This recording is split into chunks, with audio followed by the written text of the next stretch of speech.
नमस्कार भाई और बहनों, मैं अपने चैनल पर आपका फिर से स्वागत करती हूँ। आज मैं श्री दुर्गा सप्तशती पुस्तक में से अध्याय 9 का पाठ करूँगी। निशुंभ का वध होना। राजा सुरथ ने कहा, भगवन, आपने देवी का चरित्र, महात्म्य और रक्तबीज के वध की विचित्र कथा का वर्णन किया। अब रक्तबीज के मरने पर महाक्रोधी शुंभ निशुंभ ने क्या किया वह मैं सुनना चाहता हूँ। मेधा ऋषि कहते हैं, राजन, जब रक्तबीज मारा गया और अन्य असुर भी युद्ध में मार डाले गए, तब शुंभ और निशुंभ को बड़ा क्रोध आया। अपनी सेना को मरी हुई देख निशुंभ कुपित होकर असुरों की मुख्य सेना लेकर दौड़ा। उसके आगे पीछे दाएं बाएं बड़े बड़े दैत्य थे जो क्रोध से अपने होंठ काट रहे थे, देवी को मारने आ गए।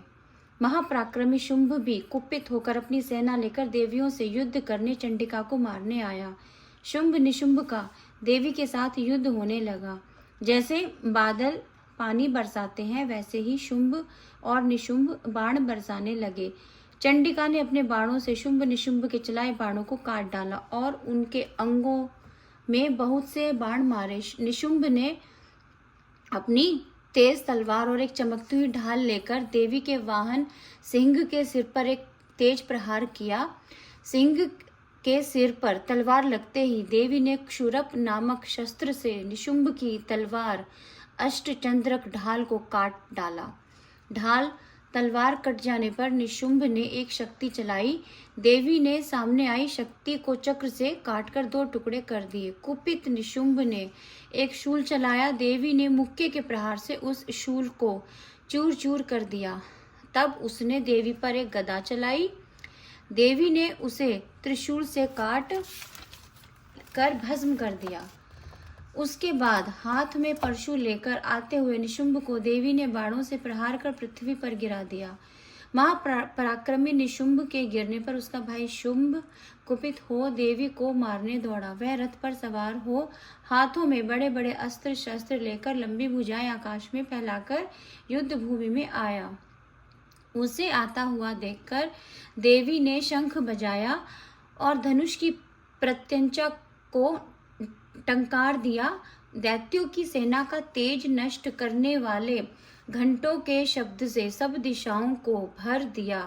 देवी ने भी बड़े बड़े हाथियों का मद चूर करने वाली महानाद से पृथ्वी, आकाश और सब दिशाओं को गुंजा दिया। काली ने आकाश में उछलकर दोनों हाथ पृथ्वी पर दे मारे। उसके शब्द से पहले के सब शब्द विलीन हो गए।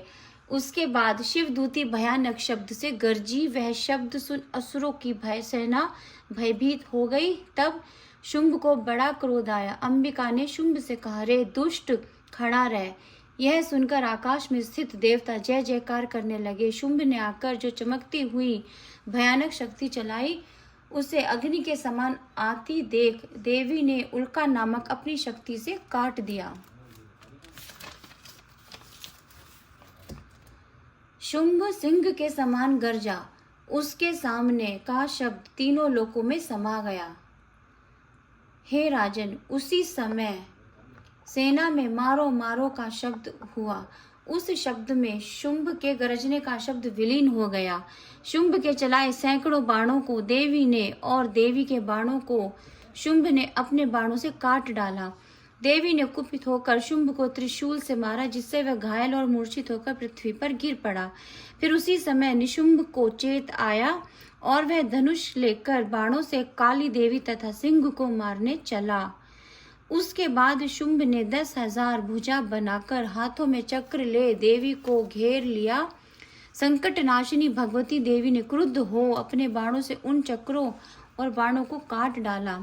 तब निशुंभ गदा ले दैत्यों की सेना के साथ वेग से देवी को मारने दौड़ा।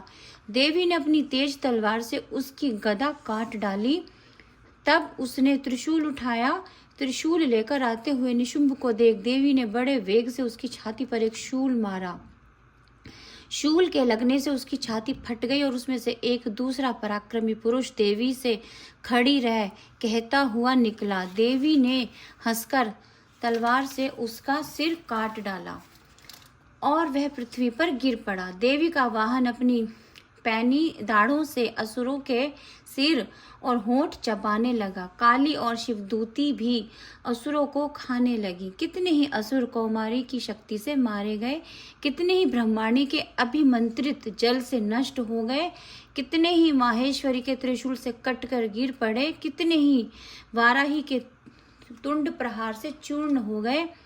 वैष्णवी ने चक्र से असुरों को खंड खंड कर डाला और इंद्राणी ने बहुत से असुरों को वज्र से मार डाला।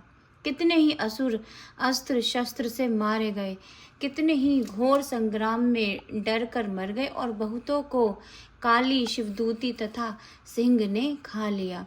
तो भाई और बहनों, इस प्रकार हमारा अध्याय 9 निशुंभ का वध पूरा हुआ।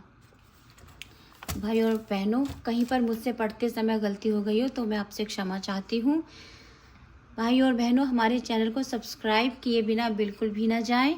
Thank you so much.